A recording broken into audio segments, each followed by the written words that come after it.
भागल टोला के आवाम का बहुत बहुत शुक्रिया कि उन्होंने प्रशांत किशोर की दावत पर और जन स्वराज की दावत पर आपने लब्बैक कहकर अपना कीमती वक्त यहाँ दिया। आप तमाम लोग शुक्रिया के मुस्तहिक और मुबारकबाद के मुस्तहिक हैं। और आप यकीन जानिए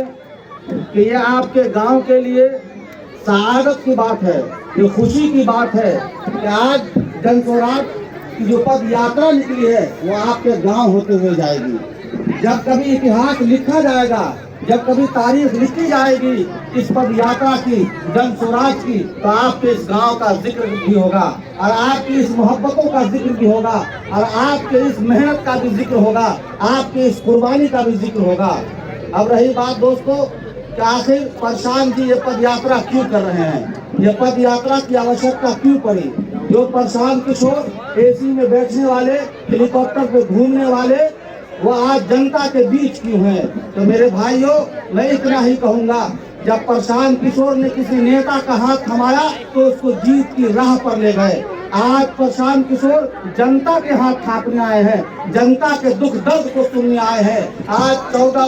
14 महीनों से 15 महीनों से 4000 गांव में पैदल चलकर लोगों के मसाइल को सुना, लोगों की समस्याओं को सुना, उनके मसाइल के हल के लिए फिर अपनी बातें प्रशांत जी बतलाते हैं, फिर उस समस्या के समाधान के लिए आखिर आपके बच्चों का भविष्य उज्जवल कैसे होगा, आज आखिर आपके बच्चों का मुस्तकबिल कैसे बेहतर होगा, आपके बच्चे में तालीमी लियाकत कैसे आएगी, आपके इलाके में सेहत के मराकज कैसे होंगे, आपके यहाँ स्वास्थ्य केंद्र की सूरत कैसी होगी, आपके इलाके का रोड कैसे बनेगा, आपके यहाँ जो मजदूरी वर्ग है, जो बाहर अपने बच्चों को छोड़कर, अपने घरों को छोड़कर, अपने बूढ़े वालिदैन को छोड़कर जो 1500-2000 किलोमीटर दूर नौकरी कमाने जाते हैं, वो पलायन कैसे रुके, आपके गांव में, आपके इलाके में, आपके जिले में आपको रोजगार फराहम कैसे हो। इन तमाम बिंदुओं को, इन तमाम चीजों का दर्द दिल में लेकर प्रशांत किशोर जी गांव गांव चल रहे हैं, लोगों से मिल रहे हैं, लोगों की समस्याएं सुन रहे हैं। ये वो दर्द है। आजादी के बाद से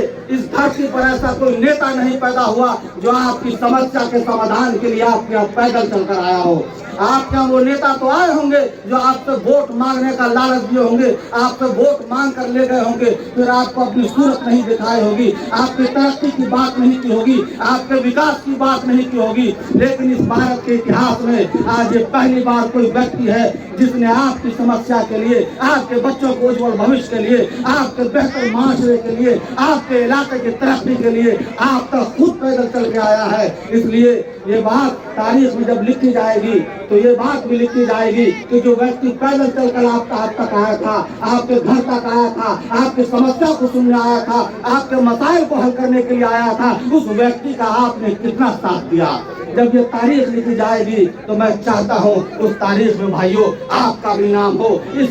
गांव का भी नाम हो, यहाँ के लोगों का भी नाम हो कि जब जन स्वराज की पद यात्रा इस रास्ते से गुजरी थी, जब प्रशांत किशोर जी इस रास्ते से गुजरे थे, इस गांव वालों की भूमिका भी वैसे ही थी जैसे और लोगों की भूमिका थी, जैसे और गांव की भूमिका थी। मैं ये चाहूंगा कि प्रशांत किशोर के इस मिशन पर लब्बैक कहकर इनके कंधे से कंधे मिलाकर आप इनके साथ दें, इस मिशन को आगे बढ़ाए, इस मूवमेंट को आगे बढ़ाए। दोस्तों, हमने और आपने गांधी को नहीं देखा, हमने और आपने लोहिया को नहीं देखा, हमने और आपने अम्बेडकर को नहीं देखा, लेकिन आज के इस युग में अगर इन तमाम लोगों के नक्शे कदम पर कोई चल के गांधी के विचारों को गाँव-गाँव तक पहुंचाने का काम किया है तो प्रशांत किशोर जी ने वो काम किया है। आप इनके स्वागत के लिए आप लोग जान लीजिए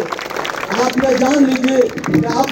अब आपको अपना हक लेने के लिए किसी खौफ की जरूरत नहीं, आपको अपना हक मांगने के लिए किसी के डर के भिखारी बनने की जरूरत नहीं, बल्कि आज आपको प्रशांत किशोर जी वो टिप दे के जाएंगे, वो तरीका बतला के जाएंगे ताकि आपके बच्चों का मुस्तकबिल बेहतर बन सके। मैं अपनी बात यही कहता हूँ। बहुत बहुत शुक्रिया, धन्यवाद।